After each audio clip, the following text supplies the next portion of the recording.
ಈ 6-7 ತಿಂಗಳುಗಳಿಂದಲೂ ಪರಮಾತ್ಮನು ನನ್ನ ಅಂಗಡಿಗೆ ಬರುತ್ತಿದ್ದರೂ ನಾನು ಆತನನ್ನು ಗುರುತಿಸಲಾಗಲಿಲ್ಲ. ಅಯ್ಯೋ ದುರ್ವಿಧಿಯೇ, ನಾನೆಂಥ ಕೆಲಸವನ್ನು ಮಾಡಿದೆ. ಎಲ್ಲರಿಗೂ ಸಿಗದ ಭಾಗ್ಯ ನನಗೆ ಇಷ್ಟು ದಿನಗಳ ಕಾಲ ಸಿಕ್ಕಿದರೂ ಆ ಪರಮಾತ್ಮನನ್ನು ನಾನು ಗುರುತಿಸಲಿಲ್ಲ.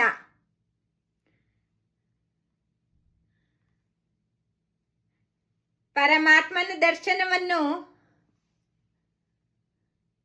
ಮಾಡದೆ ನಾನು ಆಹಾರವನ್ನು ಸ್ವೀಕರಿಸುವುದಿಲ್ಲ ಎಂದು ಆಹಾರವನ್ನು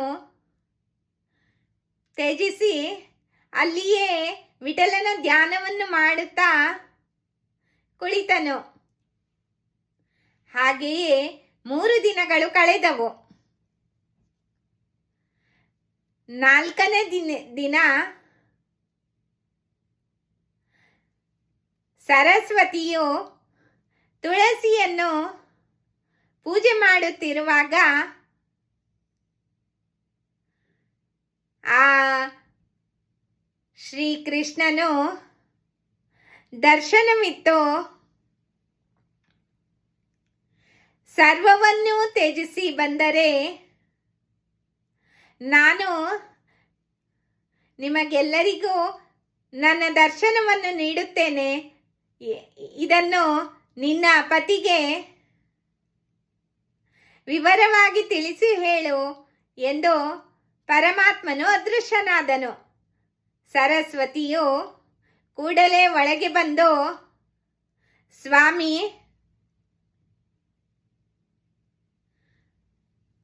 ತಾವು ಸರ್ವವನ್ನು ಪರಿತ್ಯಾಗ ಮಾಡಿ ಬಂದರೆ ಆ ಭಗವಂತನು ನಿಮಗೆ ದರ್ಶನವನ್ನು ನೀಡುತ್ತೇನೆ ಎಂದು ತಿಳಿಸಿರುವನು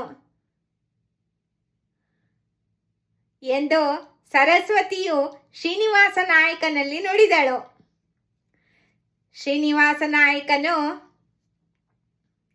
ಮನೆ, ಧನ ಕನಕ, ಅಂಗಡಿ ಎಲ್ಲವನ್ನೂ ತೊರೆದು ತಾನು ವಿಠಲನ ಭಜನೆಯನ್ನು ಮಾಡುತ್ತಾ ತನ್ನ ಹೆಂಡತಿ ಮಕ್ಕಳೊಂದಿಗೆ ಪುರಂದರಗಡದ ಬೀದಿಯಲ್ಲಿ ನಡೆಯುತ್ತಾ ಸಾಗಿದನು.